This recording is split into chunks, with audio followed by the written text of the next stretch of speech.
Jadi waktu sholat Jumat nih kejadiannya kemarin, ini kebetulan masjid kami lagi kena musibah. Jadi tiba-tiba lagi ada renovasi. Biasanya Jumat itu nggak begitu penuh, tapi karena hampir setengah, lebih Ya. dari setengah mungkin ya, eh, tempat jamaah itu penuh gitu. Jadi pas waktu saya ke sana, walaupun saya awal waktu karena masjidnya lagi renovasi, kita di luar masjid nih Ustadz nih.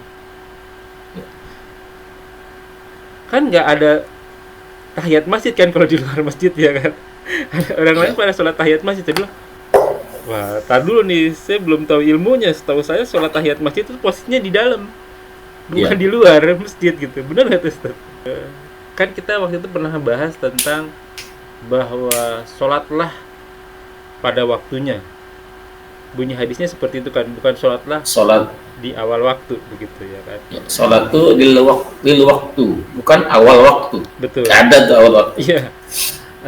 Juga kan pernah dicontohkan bahwa Rasulullah menyengajakan untuk sholat di akhir. Dia jadi contoh umatnya begitu. Kita juga pernah ngebahas tentang kalau ruksoh jamak itu bisa kapan aja walaupun kita dalam pada mukim. Tapi jangan sering gitu ya kan. Rukshoh jamak. Oh ya, jamak ya, bukan kosor ya. Ya jamak. Kalau kosor kan harus safar ya. Keluar Ya. dari daerah. Kan kalau mukim Ya. kita pernah bahas itu boleh dijamak gitu. Misalnya maghrib, isya, duhur, asar gitu, atau sebaliknya. Tapi tidak dibiasakan gitu ya kan. Nah, suatu ketika ini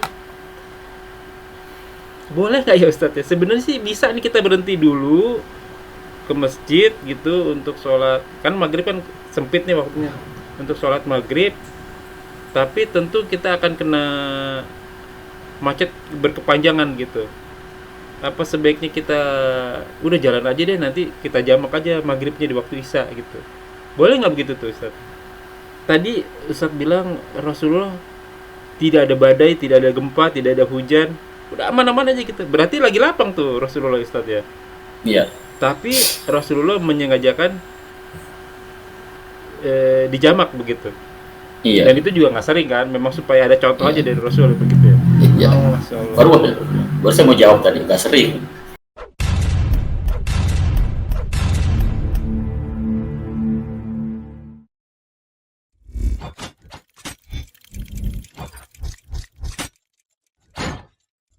لا إله إلا الله محمد رسول الله عليه صلاة الله وآله والأحبة.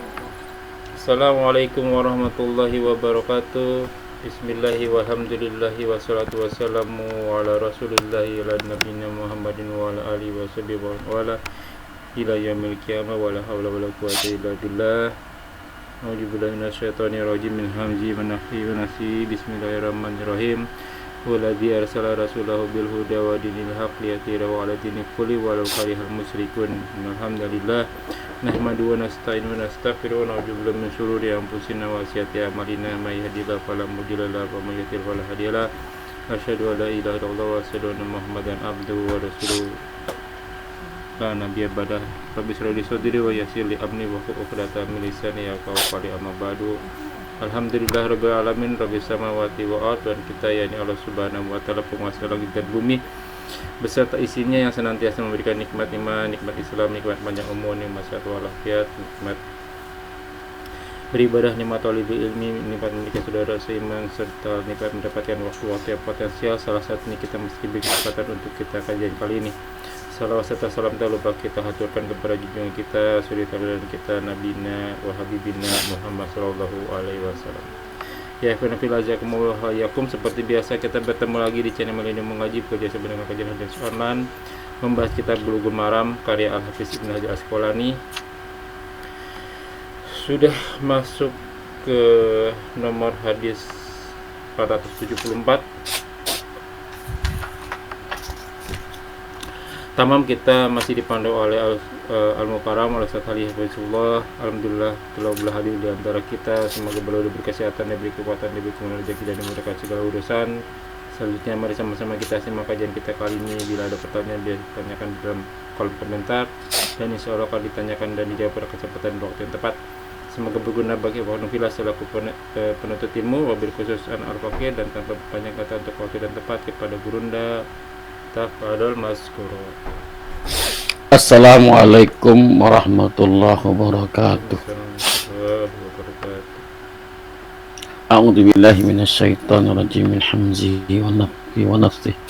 Innal hamdalillah nahmaduhu wa nasta'inuhu wa nastaghfiruh wa na'udzu billahi min syurri anfusina wa min sayyiati a'malina. May yahdihillahu fala mudilla lahu wa may yudlilhu fala hadiya lahu. Asyhadu an la ilaha illallah wahdahu la syarika lah wa asyhadu anna Muhammadan abduhu wa rasuluh. A'udzu billahi minasyaitonir rajim. Min hamzihi wa nafthihi wa nafthihi. Ya ayyuhalladzina amanu taqullaha haqqa tuqatih wa la tamutunna illa wa antum muslimun. Amma ba'd. Hadirin jamaah yang dirahmati Allah Subhanahu wa taala, silakan dibuka saja kitab Bulughul Maramnya bab sholatil Jum'ah ya. Hadis ke 470. Berapa? 470? Salah saya 474 Ustaz. 474 dari Jabir ya. Dari Allahu anhu ya. Yang apa depannya? Qaiman. Ana nasiya sallallahu alaihi wasallam karena yaktubu fa'il. Yaktub ya. Qaiman ya. Wa an Jabirin radhiyallahu ta'ala an. Dan dari Jabir, semoga Allah yang maha tinggi meridhoinya, anna nabiyya, bahwasanya Nabi sallallahu alaihi wasallam karena yakhtub qaiman, adalah beliau tuh berkhutbahnya qaiman, berdiri. Fajaat lalu datang ya, telah datang ya irun ya, atau kelompok ya, atau golongan atau kaum ya, minasyam, dari Syam ya, kelompok pedagang ini ya, minasyam. Fan qatalan nas ilaiha, lalu orang-orang tuh in qatala ifta'ala, wajahnya berpaling ya, atau menoleh kepada kelompok tersebut ya, hatta lam yabqa, sampai ya tidak tetap, maksudnya tidak tetap berkurang ya, illa, kecuali ya isna asyara rajulan, kecuali ya tinggal 12 orang ya, tinggal 12 orang. Rawahu Muslim. Pada kabur, meninggalkan Jumat ya, tersisa 12 orang. Lanjut ya Jumatnya, lanjut sholat Jumat tidak masalah ya, karena syarat sah Jumat itu tidak mesti harus punya ada jamaahnya 2 orang udah cukup ya, 2 orang sudah cukup, ada makmum, ada imam, yang penting ada khutbahnya. Dalam hadis yang lain saya bacakan ya, hadis riwayatnya Tabrani ya, ada Tabrani. Awalaman qadimal Madinah ya, yang pertama kali awal-awal ya datang ke Madinah, minal muhajirin, orang-orang muhajirin ya, orang-orang dari Mekah ya, hijrah ke Madinah ya, muhajirin ya, Mus'ibun ya bin Umair ya, Mus'ab bin Umair ya, adalah seorang laki-laki yang tampan, yang kaya raya. Pas masuk Islam tidak dianggap oleh keluarganya, jadi miskin. Dia ditugaskan oleh Nabi mengislamkan kota Madinah, dakwah ke Madinah sama sahabatnya Ammar bin Yasir berdua ya. Makanya nama anak saya Mus'ab, salah satunya Mus'ab bin Ali gitu ya, bukan Mus'ab bin Umair ya. Ya, wa huwa awwala man jama'a baha yaumal Jum'ah. Dialah orang yang pertama kali yang mula-mula mendirikan sholat Jumat di hari Jumat. Qabla an yaqdamun Nabi, sebelum kedatangan Nabi sallallahu alaihi wasallam. Ya, wahum musna asara rajulan, dan di situ ada 12 orang laki-laki. Jadi sebelum Nabi berangkat, Mus'ab bin Umair udah duluan, dan dia yang pertama kali mendirikan sholat Jumat di kota Madinah sebelum Nabi datang. Ada 12 orang ya, jamaahnya. Ada 12 orang.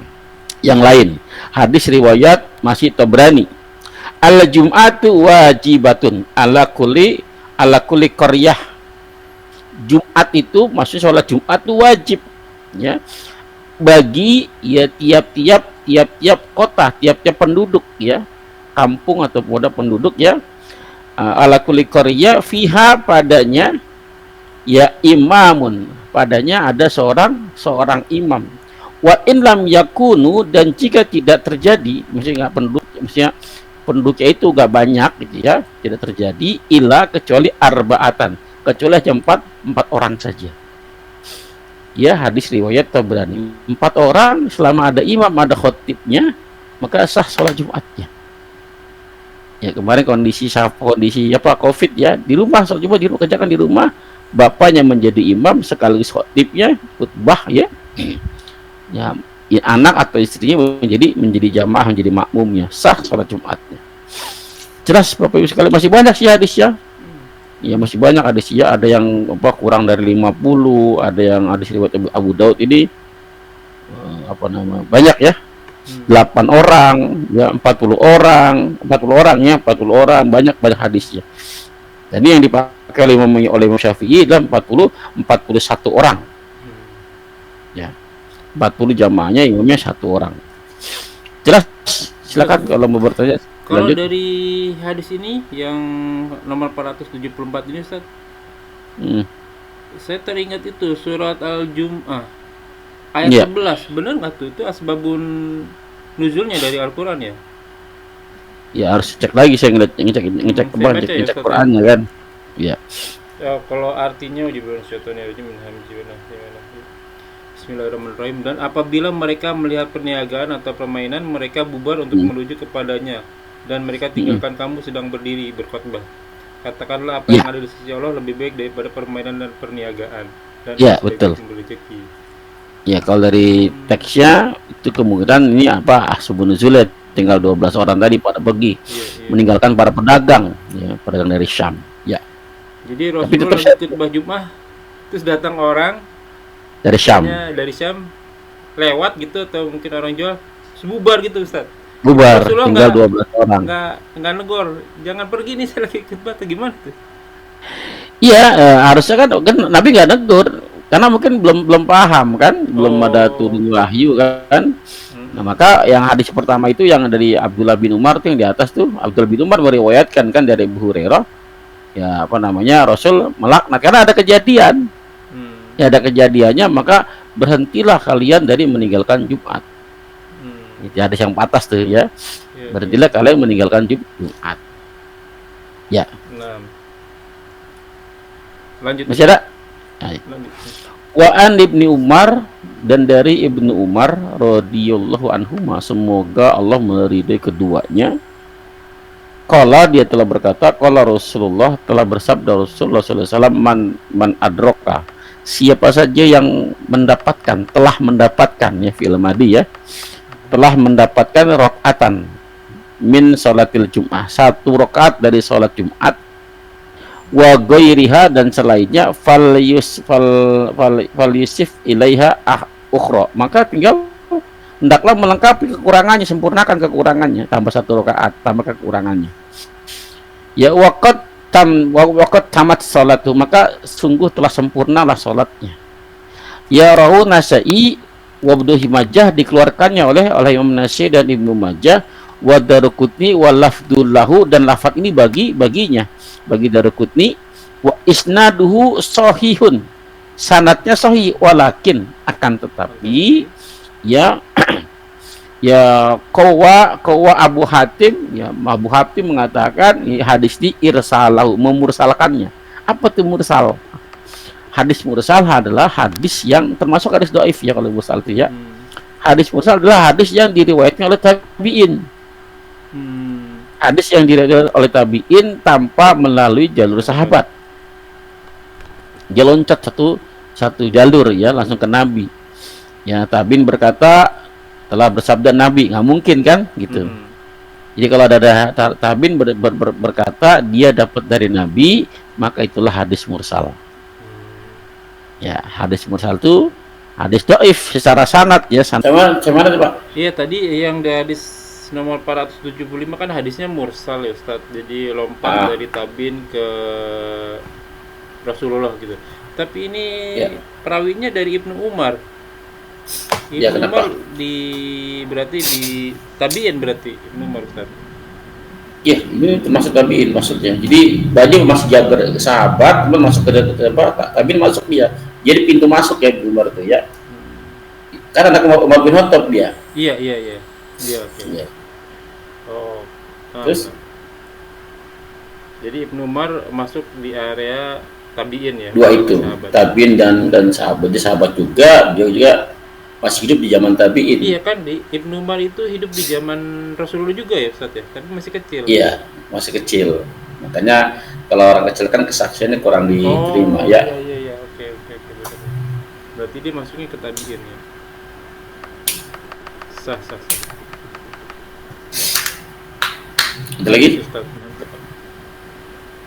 Ya, tadi sama wan anrokta ya, barang siapa yang mendapatkan satu rakaat dalam sholat Jumat, maka tinggal sempurnakan kekurangannya, maka sempurnalah sholat Jumatnya. Hadis ini mursal, ya kata Abu Hatim, ya.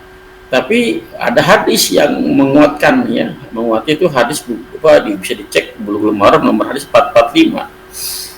Ya, 445 kemarin kita bahas ya. 445 dari Abu Hurairah, yang apabila mau masuk mendapat suara imam, tenteramkan dulu hati, tenangkan dulu, jangan buru-buru. Abu Bakar ya. Abu Bakar ya, lalu apa? Kalau kurang tinggal tambah, sempurnakan. Hadisnya hadis sahih ya. Jadi maka kesimpulannya bagaimana bisa masuk hadisnya? Ya, kalau hadis dhaif ada yang menguatkan, ya, maka terangkat nih hadis yang menjadi hasan li ghairihi. Ya. Hasan Jelas Ustaz, Pak? hadis apa saja? Hadis hasan li ghairihi, hadis hasan ada dua. Ada hasan li ghairihi, ada hadis hasan li zatihi.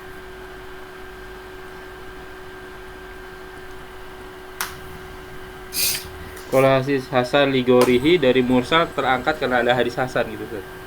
Bukan hadis mursal saja, hadis lemah. Ya, hadis lemah terbantu dengan hadis yang lain yang matannya semakna. Ya, jadi terbantulah, dia terangkat. Ya, kalau nggak ada hadis yang lain, maka ini nggak bisa terangkat nih, nggak kuat. Ya. Nah. Ada lagi? Udah Ustaz. Wa an Jabir bin Samurah, dan dari Jabir bin Samurah radhiyallahu ta'ala anhu, semoga Allah yang Maha Tinggi meridhoinya, anak Nabi sallallahu alaihi wasallam, bahwa saya Nabi sallallahu alaihi wasallam karena yaktub qaiman, adalah beliau berkhutbah dengan berdiri. Berkhutbah dengan berdiri. Ya, jelis lalu duduk, summa yakum lalu berdiri lagi, ya fa yaktub qaiman, lalu dia berkhutbah dengan berdiri. Diri, duduk, berdiri lagi, dia berkhutbah dengan berdiri. Faman naba, ya faman naba'aka, maka siapa saja naba apa? Naba, berita, ya berita besar. Ya, karena pembawanya namanya nabi, orang yang membawakan berita besar. Ya. Kenapa dianggap berita besar? Karena urusan agama. Maka siapa saja memberitakan ya tentang khutbahnya Nabi, jadi bukan berita sembarangan, ini berita besar. Ya, jangan main-main di sini. Kalau dosa parah ini, gitu kan? Maka siapa saja yang memberitakanmu, mengabarkanmu, annau bahwa dia Rasulullah SAW yaktub jalisan, berkhutbah dengan duduk, ya faqad kadzaba, maka sungguh dia telah berdusta. Dusta kepada Rasul tidak sama dengan berdusta kepada selain Rasulullah. Man kadzaba alayya, siapa saja yang berdusta ke atasku, kata Rasulullah, maka siapkanlah ya tempat duduknya, maka ada minan nar, jadi dari neraka. Ya. Jadi jangan macam-macam, jangan main berdosa kepada Rasulullah. Makanya kalau kita nggak tahu hadis ini dari Rasulullah, patutnya hadis itu bukan, lebih baik nggak tahu ini, nggak tahu saya. Daripada kita mengatakan ini hadis Nabi, ternyata bukan, lah, berarti berdosa atas nama Nabi. Ya, makanya balighu ani wa ayah. Sampaikanlah dariku, balighu ani, sampaikan oleh kalian ani dariku, kata Nabi. Walau ayah, walaupun cuma satu ayat. Hadis ini pendek tapi maknanya luas. Balik, sampaikanlah oleh kalian semua. Fil amar, kata kerja perintah. Tapi siapa yang disampaikan? Ani, dariku. Ya, maka yang menyampaikan harus memastikan ini dari Nabi atau bukan. Jangan asal share, dia nggak tahu ini hadis atau bukan. Ya, sampaikan. Maka siapa saja mendapatkan kabar berita itu dari Nabi, maka fil amr, kata kerjanya apa? Sampaikanlah oleh kalian. Kepada siapa? Kepada siapa saja, kepada keluarga dekat. Sampaikanlah kepada kalian. Satu, ya. Yang kedua, harus mempunyai ilmu, bisa memastikan bahwa yang disampaikan itu adalah hadis Nabi. Minimal dia harus tahu setelah hadis, gitu kan? Setelah hadis. Yang kedua, yang ketiga, menyampaikannya ini, ya, ada dua pilihan. Ya, dua pilihan. Yang pertama, menyampaikan secara hafalan. Maksudnya apa-apa. Dia menyampaikan apa adanya yang dia hafal, yang dia ingat dari orang yang telah memberikannya. Dia menerima dari siapa nih? Ya, dia sampaikan apa adanya, tidak dikurang, tidak dilebihkan. Kenapa? Dia hanya mampu menghafal tanpa mengetahui maknanya. Maka orang-orang yang bisa hafalan tapi nggak kuat maknanya, nggak paham maknanya, tidak boleh memaknai apa yang disebut hadis Nabi tadi. Karena berbahaya kalau dimaknai kalau dia nggak paham. Jadi, itu yang pertama. Yang kedua, ya, ada orang yang pahamnya, pemahamannya hafalannya kuat. Yang pertama, dia hafalan kuat tapi nggak paham maknanya. Ada begini kan, pojok kiri atas, gitu kan, sebelah bawah halaman sekian, hafal. Iya. Tapi nggak paham mana, jangan sekali-kali menyampaikan pemahamannya. Ya, pemahamannya. Orang yang kedua, dia hafalannya kuat, dan dia paham apa yang dihafal tadi, paham mananya, paham isinya, gitu kan, paham sekali. Tapi tidak mampu menyampaikan kepada orang lain. Ada gitu? Ada. Paham nggak antum? Paham, Ustaz? Paham sih, cuman gimana ya jawabnya? Paham. Nah, ini begini gimana ya? Akhirnya orang nanya, iya sih paham, itu gimana jawabnya ya? Akhirnya buat dia amal sendiri. Iya, betul. Amal sendiri gitu ya. Ini nomor dua. Ya, ada nomor tiga. Dia hafal dalilnya, hafal ayatnya, dia paham isinya, Pak. Dia bisa mengajarkan kepada yang lain. Bahkan lebih bagus lagi, amalkan, ajarkan, gitu ya. Bisa menjelaskan kepada orang. Ini yang diharap itu yang namanya balighu ani walau ayah. Nggak sekadar sampai nggak taunya nggak ngerti, salah paham, gitu ya. Kayak pada saat datang berita, pahami dulu, cerna dulu, paham nggak? Kalau nggak paham tanya. Fas'alu ala dzikri in kuntum la ta'lamun. Kamu nggak tahu, tanya pada yang paham. Ya, baik. Ada pertanyaan di sini? Oh, berarti balighu walau ayah untuk yang di level orang ketiga tadi berarti Ustadz ya, yang hafalnya bagus, yang paham dan bisa ngajarin. Ya. Karena kalau orang awam kayak saya memahami balighu walau ayah tadi, saya punya ilmu nih, saya dapat informasi, langsung sampein aja. Padahal tadi belum ngebahas paham apa benar apa salah gitu ya, sampein aja. Enggak, saya aja sih banyak yang begitu, di grup juga begitu. Dia dapat nih forward. Kalau saya tanya atau teman-teman yang lain nanya, nggak tahu. Kita tanya aja sama si Ustadz A, Ustadz B. Lah kan ente yang kirim ini. Saya cuman forward aja katanya. Nggak nyari amal jariahnya doang gitu katanya. Ya, bahaya amal jariah kalau betul kebaikan, kalau keburukan gimana? Dosa jariah. Sudah jariah gitu kan, bahaya. Bahkan bukan sekelas pembelajar, sekelas ustaz, tanda kutip. Ada ustaznya dia ngambil studinya sirah Nabawi saja. Iya, sirah Nabawi, betul. Dia paham sirah Nabawi kayak Ustaz Khalid Salama gitu kan. Tapi dia nggak paham tentang hukum. Jangan bicara hukum. Betul. Udah di sirah aja ya yang dia paham. Iya, share aja dia pahamnya tentang begini loh kisah Nabi, begini loh. Share itu yang dia paham. Ini kadang-kadang kesalahan orang gitu. Bukan hukum dia belajar hukum. Kalau nggak tahu ya bilang nggak tahu. Apa susahnya lagi? Apakah turun derajatnya kalau bilang nggak tahu? Ya, Kan enggak kan? Kan la adri nggak tahu kan setengah agama. Ya. Gitu kan? Ada orang yang belajar bahasa, paham bahasa, ngerti akar bahasa, ngerti semua paham lah. Paham bahasa, tapi nggak belajar hukum. Jangan mengajar hukum. Ini nanti bahaya Pak. Hukum itu nggak sembarangan. Yang dia coba jangan kan hukum Islam, hukum Indonesia saja, hukum pidana saja. Yang profesor hukum kan sedikit ya.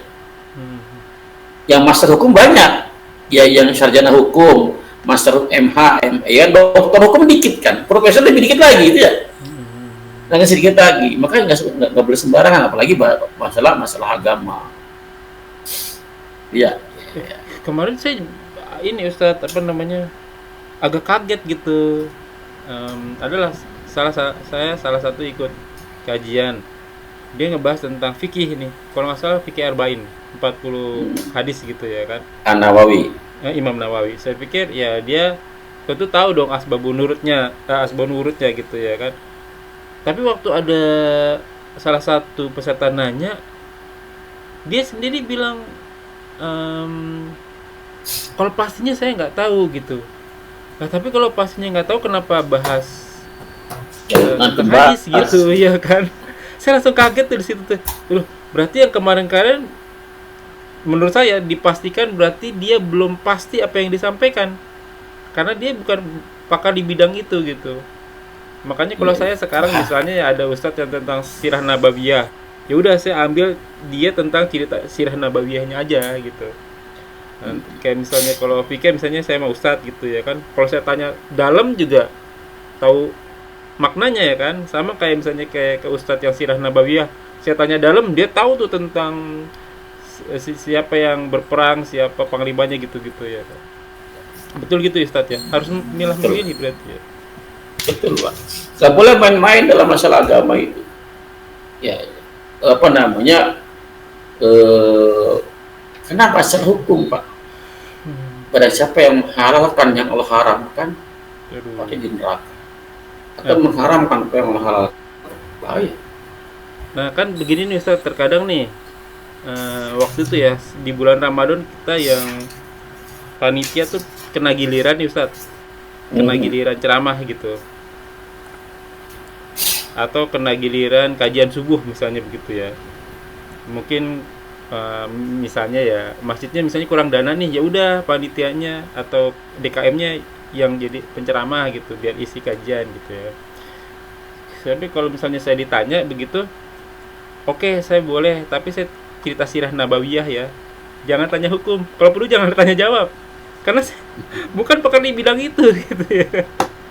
Saya disclaimer dulu gitu kan. Saya mau maju, cuman saya di bidang kalau sirah nabawiyah kan kayak cerita gitu. Cerita aja. Kita ambil maknanya, tapi jangan tanya hukum. Saya bukan bidangnya gitu.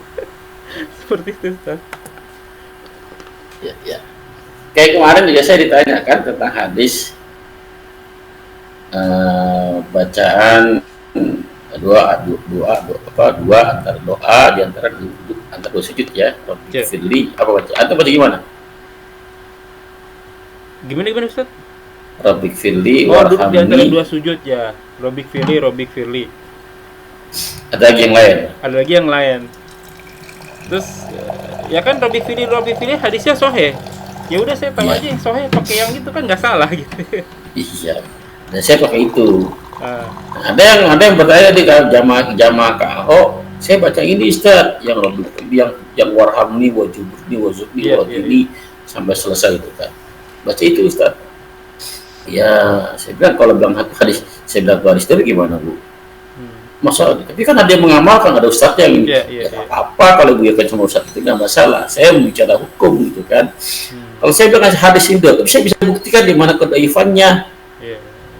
Dengan itu saya subhanallah biar Allah wa bihamdi, saya bilang nggak pakai wa bihamdi Bu, wa bihamdi tambahan kan, ada hadisnya nggak pakai wa bihamdi, subhanallah biar Allah, subhanallah biar azim 3 kali, makanya 3 kali juga masih ada yang melemahkan itu. Iya, iya, iya. Yang kuat itu apabila kamu turun sujud, ya apabila kamu ruku maka agungkanlah ya nama Allah gitu kan, itu kalimatnya Iya, iya. subhanallah biar azim gitu kan. Iya, iya. Nggak ada kalimat 3 kalinya, tapi ada kalimat 3 kali di hadis berikutnya, tapi kurang kuat. Yang kuat yang tadi pertama. Nah, itu kan, kan bicara hukum. Kalau bicara hukum harus ngerti hukum gitu ya. Kalau bicara hadis harus ngerti hadis. Tapi bisa nggak apa-apa lah nafsi, iya silakan nafsi gitu kan, kalau sudah tanya itu kan. Baik, masih ada atau Masih kita ada, lanjut Ustaz. atau kita Nah, ini kejadian itu. kita diskusi aja ya. Ya deh, boleh diskusi aja. Jadi waktu sholat Jumat nih, kejadiannya kemarin, ini kebetulan masjid kami lagi kena musibah. Jadi tiba-tiba lagi ada renovasi. Biasanya Jumat itu nggak begitu penuh, tapi karena hampir setengah, lebih dari setengah mungkin ya, tempat jamaah itu penuh gitu. Jadi pas waktu saya ke sana, walaupun saya awal waktu karena masjidnya lagi renovasi, kita di luar masjid nih Ustadz nih. Kan nggak ada tahiyat masjid kan kalau di luar masjid ya kan. Ada orang lain pada sholat tahiyat masjid. Saya bilang, wah, tar dulu nih, saya belum tahu ilmunya. Setahu saya sholat tahiyat masjid itu posisinya di dalam, bukan di luar masjid gitu. Benar nggak tuh Ustadz? Betul, area-area batas suci lah ya. Iya, iya. Jadi setiap yang antum ragu tinggalkan. Ah, oke. Ya jangan antum ambil. Jadi antara halal bayin jelas kan, haram tuh bayin jelas. Yang tengah-tengah kan subhat tuh ragu. Maka tinggalkan yang ada subhat tuh lebih cenderung ke yang haram. Ya kan? Kalau nggak tahu tinggalkan saja. Oh. Benar ya berarti Ustaz. Yang kedua nih, mau mastiin lagi nih Ustaz.